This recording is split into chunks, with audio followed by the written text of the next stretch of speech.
Tikling, kung tawagin po sa amin ito sa probinsya mga kanayon. Anihan na naman ng palay, kaya ito nga sila at naglabasan. Nadaanan ko kung kanina, noong pagkahatid ko kina misis sa eskwela, yung mga nag-aani at binenta nila sa akin, hindi ko naman ini-encourage ang panguhuli nito. Pero wala na ho kasi ako magagawa kasi nga, ayan, nalinis na. At binili ko siya ng 50 baht, isang piraso, or nagkakahalaga ng 560. Kung i-convert ho lahat sa peso, 7 piraso.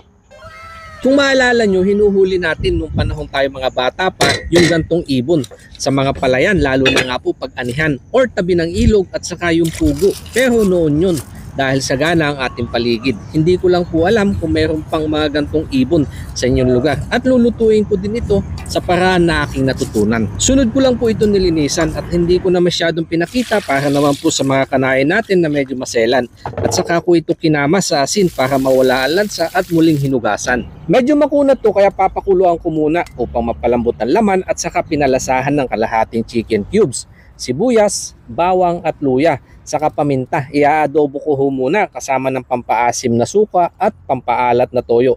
Saka dahon ng laurel. Medyo nagdagdag na din ako ng tubig para sigurado lumambot at sunod ko lang naman itong isinalang.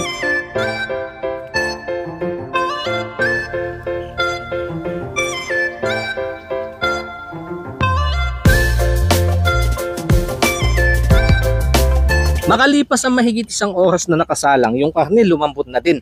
Saka ko lang naman po ito hinango, kumapit na yung sangkap ng mga ginamit kong pang adobo. Kaya sunod ko naman itong pinirito. Naglagay lang ako ng tanglad at dahon ng lime para pampabango. At hinintay lang itong lumutong hanggang sa mag golden brown para naman sa unang salang.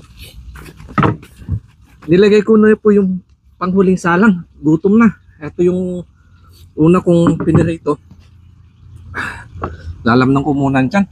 Medyo nalipasan na ng kaunti. Tagal pagluluto. Sausawan ko nga pala suka sa patis. Daming sibuyas, saka bawang.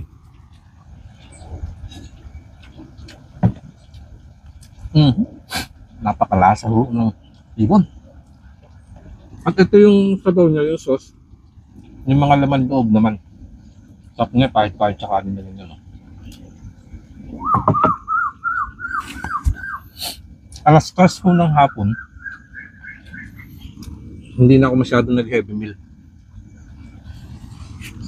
Lalamnan ko lang po yung aking tiyan. Saka papalipas ng kaunti ng oras. At papahisan natin ito na pampainit.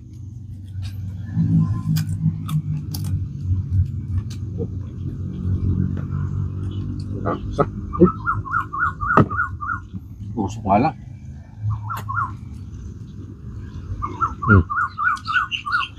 Ang lambot na ho ng kanyang laman, no?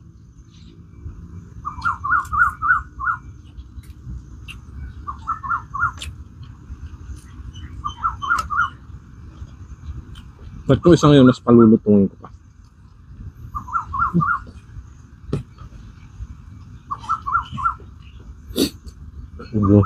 Ginutom na ko talaga yung panayo. Yan.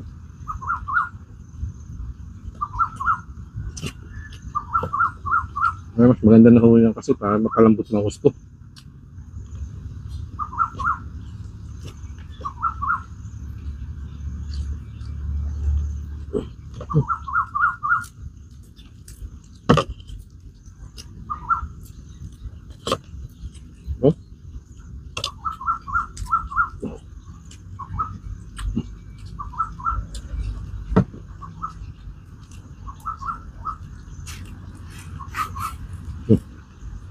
Diyan ko muna tatapusin mga kahit. Hahanguin ko lang yung salang ko salang. Diba? Ang lutong na. Duhog na yung tinik. Ang buto.